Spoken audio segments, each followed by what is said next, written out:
ഇന്നത്തെ കഥയിലേക്ക് എല്ലാവർക്കും സ്വാഗതം. അനാർക്കലി അങ്ങനെ അറക്കൽ വീട്ടിലേക്ക് വന്ന് കയറിയിരിക്കുകയാണ്. അപ്പം തന്നെ രഞ്ജു പേടിയോടുകൂടി ഗീതുവിനെയും ഗോവിന്ദിനെയൊക്കെ മാറി മാറി വിളിക്കുന്നുണ്ടായിരുന്നു. അതേസമയം ബോട്ടിനകത്താണെങ്കിൽ എല്ലാവരും വെപ്രാളത്തോടു കൂടിയാണ് ഇരിക്കുന്നത്. എന്താ ചെയ്യാന്നൊരു എത്തും പിടിയില്ലാത്തൊരവസ്ഥയിലാണ് എല്ലാവരും ഉള്ളത്. ആ സമയത്ത് ഇന്ദ്രജിത്ത് വന്നിട്ട് പറയുന്നുണ്ട്, നിങ്ങളെല്ലാവരും ഇങ്ങനെ ടെൻഷനോടെ ഇരിക്കുന്നത്, ഇവിടെ അങ്ങനെ മുഖംമൂടി ശല്യമോ അല്ലെ മറ്റുള്ള പ്രശ്നങ്ങളോ ഒന്നുമില്ല. ആ സമയത്ത് രാധിക നേരെ അയാൾക്ക് നേരെ പൊട്ടിത്തെറിക്കുകയാണ്. ഓ, എന്നിട്ടാണോ വീണ്ടും ഇവൻ്റെ തലയടിച്ച് പൊട്ടിച്ചത്? ഒന്നല്ല 2 തവണയാണ് ആക്രമണം ഉണ്ടായത്.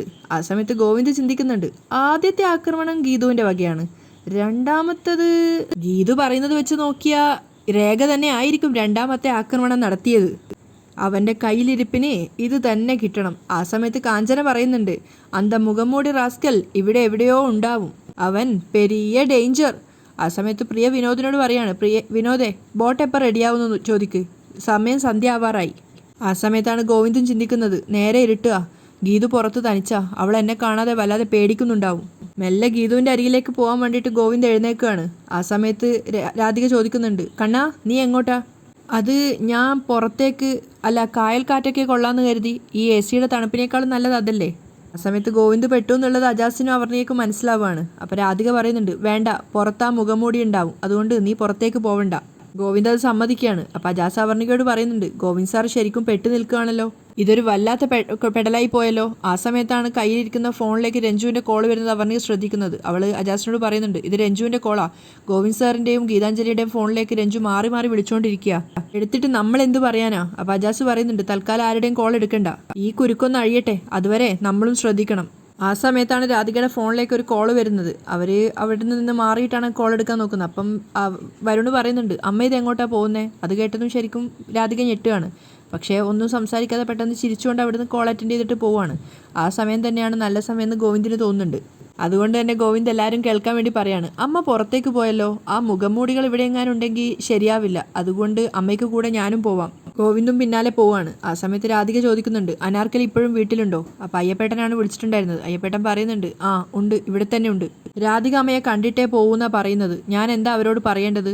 ആ സമയത്ത് ഗോവിന്ദ് പെട്ടെന്ന് തന്നെ രാധികയുടെ കണ്ണുപെടാതെ അവിടുന്ന് എസ്കേപ്പ് ആവുകയാണ്.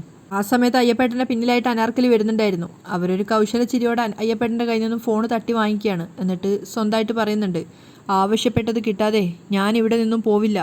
അപ്പോൾ രാധിക പറയുന്നുണ്ട്, ഞാനിപ്പോൾ സ്ഥലത്തില്ല, ഔട്ട് ഓഫ് സ്റ്റേഷനാ, എത്തിയാൽ ഉടനെ തന്നെ പണം തന്നോളാം, വാക്കിന് മാറ്റയില്ല.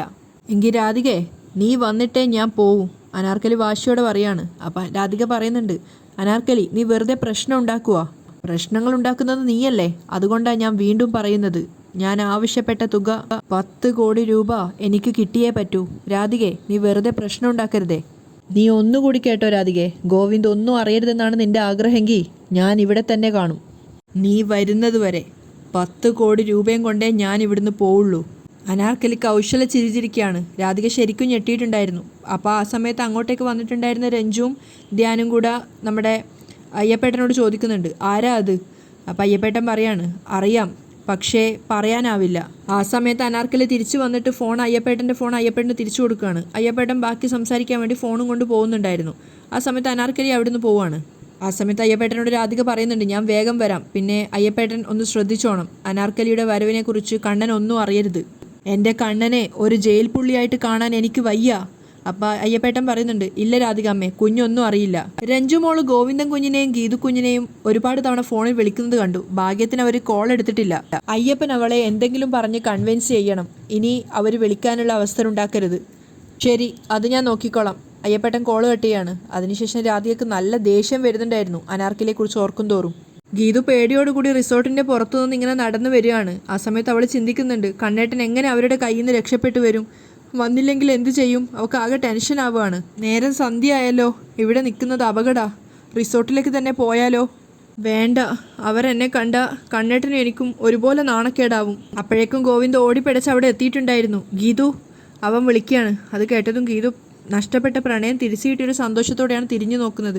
അവരുടെ കണ്ണുകൾ തമ്മിൽ പരസ്പരം ഉടക്കിയത് തന്നെ ഗീതുവിന് കരച്ചിലാണ് വന്നത് ആദ്യം തന്നെ. ഗോവിന്ദിനാണെങ്കിൽ അവളോട് ചെയ്തു പോയ തെറ്റിനുള്ള സങ്കടം തോന്നുമായിരുന്നു മുഖത്ത്. ഗീതു ആണെങ്കിൽ ഒരു കൊച്ചു കുട്ടിയെ പോലെ ഓടി വന്ന് ഗോവിന്ദിനെ കെട്ടിപ്പിടിക്കുകയാണ്. ഗോവിന്ദനാണെങ്കിൽ അവൾ കെട്ടിപ്പിടിച്ച സമയത്ത് ഭയങ്കര സങ്കടം തോന്നുന്നുണ്ടായിരുന്നു. കാരണം അവളുടെ ആ ഒരു വിഷമാണ് അതെന്ന് അവന് മനസ്സിലാവുകയാണ്. അവളെ ചേർത്ത് പിടിക്കുന്നുണ്ട്. അപ്പോൾ ഗീതു കരഞ്ഞോട് ചോദിക്കുകയാണ്, എന്നെ ഇട്ടിട്ട് എങ്ങോട്ടാ പോയത്?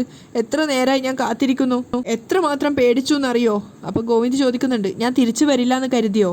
അതിന് മറുപടി പറയാതെ അവൾ വീണ്ടും അവനെ കെട്ടിപ്പിടിക്കുകയാണ്. എന്നിട്ട് കരഞ്ഞുകൊണ്ട് പറയുന്നുണ്ട്, എനിക്കറിയില്ല, ഞാൻ എന്തോ തനിച്ചായതുപോലെ തോന്നി. ആ സമയത്ത് ഗോവിന്ദ് പറയുന്നുണ്ട്, നെഞ്ചിൽ ശ്വാസത്തിൻ്റെ ഒരു കുറുകലെങ്കിലും ബാക്കിയുള്ള കാലം വരെ ഞാൻ നിന്നെ തനിച്ചാക്കില്ല പെണ്ണെ. നീ എവിടെയോ അതാണ് എൻ്റെ സ്വർഗം. എനിക്ക് വരാതിരിക്കാനാവില്ല. മതി കരഞ്ഞത്. ഇതിന് പകരം നീ എന്നെ 2 ചീത്ത വിളിക്ക്, എന്നെ ചറപറാന്നിടിക്ക്, നന്നായി വേദനിപ്പിച്ചൊന്ന് കടിക്ക്. നിന്റെ സങ്കടം കണ്ട് എൻ്റെ നെഞ്ച് പെടയ്യ. ഗീതു കണ്ണീര് തുടച്ചുകൊണ്ട് പറയുന്നുണ്ട്, കണ്ണേട്ടനെ കാണാതിരുന്നപ്പോൾ ഇത് തന്നെയാ എനിക്കും തോന്നിയത്. കണ്ണ് പൊട്ടുന്ന ചീത്ത വിളിക്കണമെന്നും നെഞ്ച് കലങ്ങുന്നവരെ ഇടിക്കണമെന്നും തോന്നി. എന്നിട്ടും ചിരിച്ചോണ്ട് നിന്നാ കൈ കടിച്ച് പറിക്കണമെന്നും പ്ലാൻ ചെയ്തതാ. പക്ഷേ ഈ മുഖം കണ്ടപ്പോൾ എല്ലാം മാഞ്ഞുപോയി. എന്നോടുള്ള സ്നേഹവും എന്നെ കാണാത്തതിലുള്ള ടെൻഷനും കണ്ടപ്പോൾ എനിക്ക് സങ്കടം വന്നു. അതാ കരഞ്ഞത്. സോറിയോ? എന്തിന്? ഗോവിന്ദ് ചോദിക്കുന്നുണ്ട്. ഞാൻ കരയുന്നത് കണ്ണേട്ടന് സങ്കടമല്ലേ, അതാ. ആ സമയത്ത് അവളെ ചേർത്ത് പിടിച്ചിട്ട് ഗോവിന്ദ് പറയുന്നുണ്ട്, നിന്നോട് സോറി പറയേണ്ടത് ഞാനാ. നിനക്ക് സന്തോഷത്തോടെ ജീവിക്കാൻ പറ്റാത്തതിൻ്റെ കാരണം ഞാൻ മാത്രാ. അപ്പം ഗീതു പുഞ്ചിരിച്ചുകൊണ്ട് പറയുന്നുണ്ട്, എനിക്ക് സന്തോഷമില്ലെന്ന് ആര് പറഞ്ഞു? കണ്ണേട്ടൻ എൻ്റെ കൂടെയുള്ളിടത്തോളം കാലം ഈ ലോകത്തിലെ ഏറ്റവും ഭാഗ്യവതിയായ പെണ്ണ് ഞാനാ. അപ്പം ഗോവിന്ദ് പറയാണ്, വേണ്ട, വെറുതെ എന്നെ സമാധാനിപ്പിക്കാൻ വേണ്ടി അർത്ഥമില്ലാത്ത വാക്കുകൾ പറയണ്ട. അറക്കൽ ഗോവിന്ദ് മാധവിൻ്റെ ഭാര്യ ഈ ലോകത്തിലെ ഏറ്റവും നിർഭാഗ്യവതിയായ സ്ത്രീയാ. അതിന് കാരണക്കാരൻ ഞാൻ തന്നെയാ.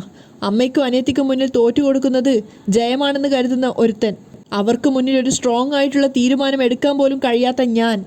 ഈ നിമിഷത്തിൽ ഞാൻ ഏറ്റവും കൂടുതൽ വെറുക്കുന്നത് എന്നെ തന്നെയാ. ഞാൻ കാരണം നിന്റെ ജീവിതം കൂടി പാഴായിപ്പോയി.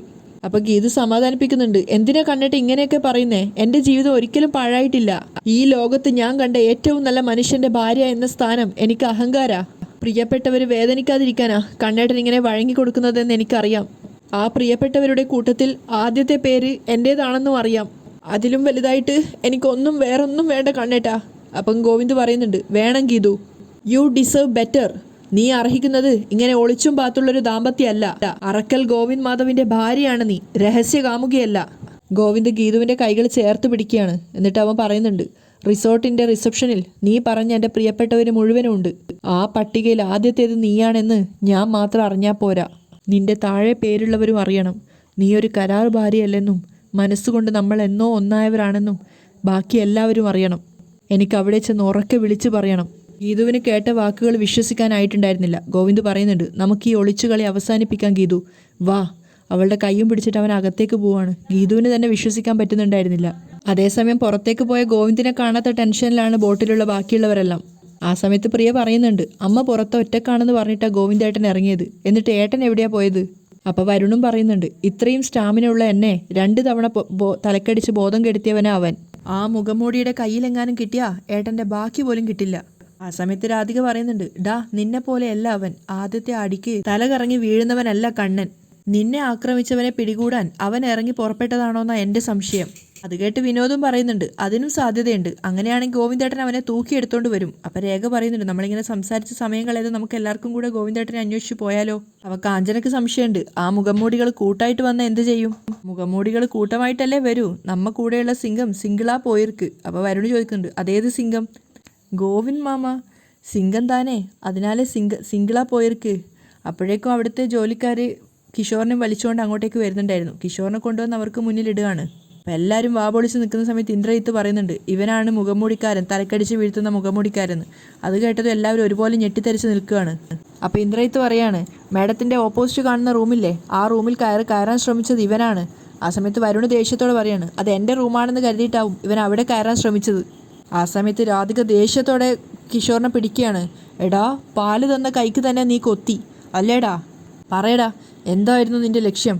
വരുണ് ചോദിക്കുകയാണ്. അപ്പം കിഷോറും പറയുന്നുണ്ട്, എൻ്റെ ഭാര്യയെ തട്ടിയെടുക്കാൻ ശ്രമിച്ചവനെ തല്ലുക മാത്രമല്ല കൊല്ലും എന്ന് പറഞ്ഞാൽ കൊല്ലും ഞാൻ എന്നും പറഞ്ഞിട്ട് കിഷോർ അവരുമായിട്ട് അടിയുണ്ടാക്കുകയാണ്, ആ ബോട്ടിലെ ജീവനക്കാരുമായിട്ട്. അങ്ങനെ അവരുമായിട്ട് തല്ലുണ്ടാക്കിയ ശേഷം കിഷോർ അവിടുന്ന് ഓടി രക്ഷപ്പെടുന്നുണ്ട്. അവരെല്ലാവരും കിഷോറിനെ പിടിക്കാൻ വേണ്ടിയിട്ട് പിന്തുടർന്ന് പോവുകയാണ്.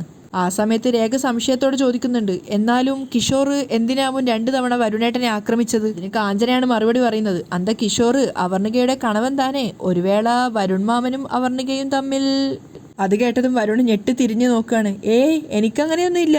അത് കേട്ട് പ്രിയ ദേഷ്യത്തോടെ പറയുന്നുണ്ട്, കാഞ്ചനക്ക ഇനി വേണ്ടാത്ത കഥയുണ്ടാക്കി രേഖച്ചിയുടെ സ്വസ്ഥത കളയണ്ട. ആ സമയത്ത് രാധിക ദേഷ്യത്തോടെ പറയാണ്, കണ്ണൻ എവിടെയാണെന്ന് നിങ്ങൾ ആരും എന്താ ചിന്തിക്കാത്തത്? മുഖംമൂടി ആക്രമണം നടത്തിയവനെ പിടികൂടിയതുകൊണ്ട് ഇനി ആരെയും പേടിക്കേണ്ട കാര്യമില്ല. നമുക്ക് എല്ലാവർക്കും കണ്ണനെ തിരയാം. ശരി, ഞാനും വരുണേട്ടനും പുറത്തു തിരയാം റിസോർട്ടിന്റെ. നിങ്ങളെല്ലാവരും അകത്തേക്ക് നോക്ക്. വിനോദ് പറയാണ്. ഇല്ല, ഏട്ടനെ കണ്ടെത്താതെ ഞാൻ എന്തായാലും അകത്തേക്ക് പോവില്ല. ഞാനും ഏട്ടനെ നോക്കാം. വാ രേഖച്ചി. രേഖയുടെ കൈയും പിടിച്ചിട്ട് പ്രിയ അകത്തേക്ക് പോവാണ്. വിനോദും വരുണും പുറത്തേക്കും പോകുന്നുണ്ട്. ആ സമയത്ത് കാഞ്ചന രാധികയോട് പറയുന്നുണ്ട്, നമ്മൾ താനെ ജോഡികൾ. ആ സമയത്ത് രാധികയുടെ ഫോണിലേക്ക് കോള് വരുന്നുണ്ട്. ഗോവിന്ദ് മാമനാണോ? കാഞ്ചന ചോദിക്കുന്നുണ്ട്. നീ എന്തിനാ എന്റെ കൂടെ നടക്കുന്നത്? രേഖയുടെയും പ്രിയയുടെയും കൂടെ പോവാൻ നോക്ക്. അപ്പൊ കാഞ്ചന വീണ്ടും പറയുന്നുണ്ട്, നമ്മ റൂമേഴ്സ് താനേ, നിന്നോട് പോവാനാ പറഞ്ഞേ. പോ. രാധിക പറഞ്ഞു വിടുകയാണ്. കാഞ്ചന പോയതിനു ശേഷം രാധിക കോൾ അറ്റൻഡ് ചെയ്തിട്ട് ചോദിക്കുന്നുണ്ട്, അനാർക്കലി നിനക്ക് എന്താണ് വേണ്ടത്? ആ സമയത്താണ് ഗീതുവിന്റെ കൈയും പിടിച്ചുകൊണ്ട് ഗോവിന്ദ് അങ്ങോട്ടേക്ക് വരുന്നത്.